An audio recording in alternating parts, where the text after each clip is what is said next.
మోడీ గారి విషయం తీసుకొస్తే ఆయన దేశ ప్రధాని అవడానికి ఉవ్విళ్ళూరుతున్నారు. 1000 ఎలకలు తిన్న పిల్లి కాశీకి పోయినట్లుగా ఈ రోజు ఆయన కాశీలోనే పోటీ చేస్తున్నారు. ఆయన విషయం తెలియదు కాదు. ఆయన హిట్లర్ అని అన్నాను, అది మరొకసారి నేను చెప్పడానికి ఏమి వెనక చేయను. నియంత ఇది భారతీయ జనతా పార్టీ. అలాంటి పార్టీలో పైన చూడండి, ఏ ఒక్కరు కూడా ప్రాతినిధ్యం లేకుండా ఒక మోడీ ఫోటో, ఒక కమలం, బీజేపీకి ఓటు వేయండి అని చెప్పే తత్వం చూస్తుంటే ఇది మోడీ తత్వం, ఇది హిట్లర్ తత్వం తప్ప మరొకటి కాదు. అలాంటి వ్యక్తితో ఎంత ప్రమాదం ఉందో కూడాను ఈ రోజున ఆయన హోర్డింగ్స్ చూస్తుంటే భవిష్యత్తులో ఆయన ఎవరికి కనపడి కూడా చేస్తారు. అద్వాన్ లాంటి మనిషి కన్నీళ్లు పెట్టుకున్నాడు, మనోహర్ జోషి కన్నీళ్లు పెట్టుకున్నాడు, అలాగే జస్వంత్ సిన్హా గారు కన్నీళ్లు పెట్టుకున్నారు. ఈ విషయం నేను కాదు, మీరు మాకు చెప్పారు, మీడియా వారు మాకు తెలియజెప్పారు.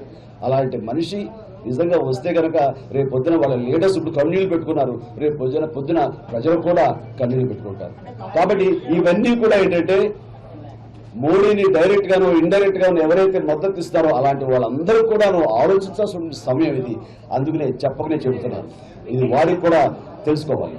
హిందూపూర్లో ఒక ముస్లిం సోదరుడు ఆల్రెడీ ఉంటే అతను కాదని, ఆ ముస్లిం సోదరుడు కాదని పక్కకు తీసి ఆ సీట్లో తన బావమర్ది బాలకృష్ణకి ఇవ్వడం అన్నది అది ఎంతవరకు సామాజిక న్యాయం, ఎంతవరకు ముస్లిం సోదరులకు న్యాయం?